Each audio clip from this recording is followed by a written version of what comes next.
किसान भाइयों, धान की अच्छी ग्रोथ के लिए, अच्छी फुटवार के लिए और उसमें अधिक से अधिक कल्ले निकलें और अधिक कल्ले बने, धान के लिए हम 3 खातों को बताएंगे किसान भाइयों। जो 3 खाद हैं किसान भाइयों, जिससे आपकी जो बीमारी हैं, जो रोग हैं, उनको कंट्रोल करेंगे किसान भाइयों, ताकि फसल में अच्छा फुटवार बन सके, कल्ले अधिक हों, अच्छी ग्रोथ हो, पौधे का अच्छा विकास बना रहे और धान की फसल में जो पीलापन है वो भी नहीं रहे किसान भाइयों। किसान भाइयों, अगर धान की फसल में जो शानदार उत्पादन है वो आप शानदार उत्पादन ले सकें, तो किसान भाइयों अधिक फुटवार जो खाते हैं आप निरे यूरिया से आप अच्छी पौधों की ग्रोथ नहीं कर सकते किसान भाइयों, जिससे कि आप समझ रहे हैं कि निरे यूरिया देने से, निरे नाइट्रोजन देने से धान की फसल में अच्छा उत्पादन ले सकते हैं, तो ऐसा कभी नहीं हो सकता किसान भाइयों। आपको यूरिया के साथ साथ और भी खादों का प्रयोग करना चाहिए, जिससे कि अच्छी फुटवार भी बने, अच्छा कल्ला निकले। तो किसान भाइयों, हम बताएंगे आपको कि क्या क्या लगाना चाहिए, अच्छी खाद कौन कौन से हैं जो आपकी फसल अच्छी मैड़ा कर सके, अच्छा फुटवार कर सके। तो किसान भाइयों, बने रहिए हमारे अजयपाल एग्रीकल्चर यूट्यूब चैनल पर। किसान भाइयों, वीडियो को अंत तक देखें, क्योंकि अधूरा ज्ञान कुछ नहीं मिल पाता किसान भाइयों, तो आपको पूरी वीडियो देखनी पड़ेगी। आपको समझना पड़ेगा कि कैसे कौन कौन से खाद हैं जो आपकी अच्छी फुटवार बना सके, फसल को अच्छी ग्रोथ बना सके, फसल को कटने तक उसका जो पीलापन है वो भी नहीं रहेगा किसान भाइयों। किसान भाइयों, अगर इन खातों को लगाते हैं, जो आपकी बालियां हैं वो भी काफ़ी लंबी बालियां आएंगी, दाने का भराव भी अच्छा रहेगा।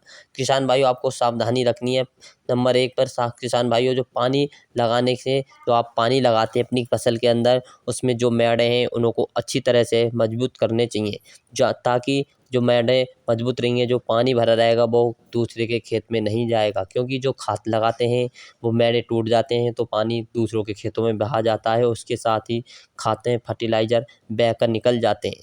किसान भाइयों, यूरिया का प्रयोग समय पर करें। ऐसा नहीं है कि निरे खाद का ही प्रयोग करते रहें, निरे यूरिया को समय पर ना दें, लेकिन यूरिया को आपको समय पर ही लगाना है किसान भाइयों। सही मात्रा में प्रयोग करें और ज़्यादा खाद का प्रयोग ना करें किसान भाइयों। स्प्रे, किसान भाई नंबर 2 पर, जो आपको स्प्रे भी समय पर स्प्रे करनी चाहिए। ये नहीं कभी वो समय से पहले स्प्रे करनी चाहिए, क्योंकि जब भी रोग आ जाए जब भी स्प्रे नहीं करनी चाहिए। कुछ रोग आने से पहले ही स्प्रे करनी चाहिए कि उसमें कोई रोग ना लगे, एंटीबायोटिक दवाई लगा देनी चाहिए।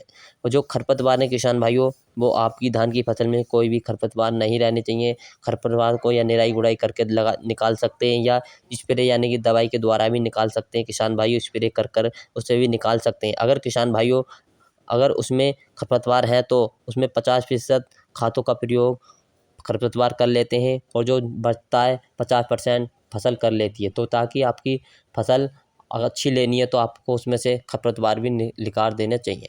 किसान भाइयों, धान की रुपाई का अच्छा समय चल रहा है किसान भाइयों। इस टाइम धान की फसल अच्छे से रुपाई का समय चल रहा है किसान भाइयों। किसान भाइयों, आपको क्या करना है, 15 से 20 दिन के अंदर इन खातों का प्रयोग करना है किसान भाइयों। 15 से 20 दिन के अंदर इन खातों का प्रयोग करना है, अच्छी ग्रोथ भी बनी रहेगी। ग्रोथ नहीं हो रही है और 20 से 25 दिन के अंदर भी इसका प्रयोग कर सकते हैं किसान भाइयों। किसान भाइयों, आपको क्या क्या लेना है किसान भाइयों। किसान भाइयों, जो आपको लेना है, यूरिया लेना है आपको 50 किलोग्राम। यूरिया लेना है 50 किलोग्राम, ताकि आपकी अच्छी ग्रोथ हो सके, फसल में अच्छा मैड़ा बन सके। इसी के साथ साथ लेना है, नंबर 2 पर लेना है आपको हेमिक एसिड लेना है किसान भाइयों।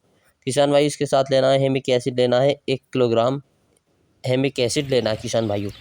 किसान भाइयों, ये दोनों को अच्छी तरह से मिला लीजिए। और नंबर 3 पर जो लेना है आपको, एक लेना है कीटनाशक। जो कीटनाशक लेना है आपको किसान भाइयों, कीटनाशक कौन से ले सकते हैं, आपको लेना है कार्टब हाइड्रोक्लोराइड। कार्टब हाइड्रोक्लोराइड लेना है किसान भाइयों, ताकि जो भी कीट लग जाए, वो जो सुडी सी होती है वो भी लग जाती है, नीचे से लग जाती है, वो नष्ट हो जाए। तो इसकी जो मात्रा लेनी है किसान भाइयों, 6 से 8 किलोग्राम लेनी है कार्टब हाइड्रोक्लोराइड।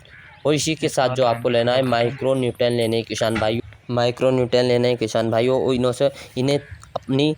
इन्हें चारों को अच्छी तरह से मिलाकर यूरिया में आप अपनी फसल में छिड़काव कर सकते हैं, या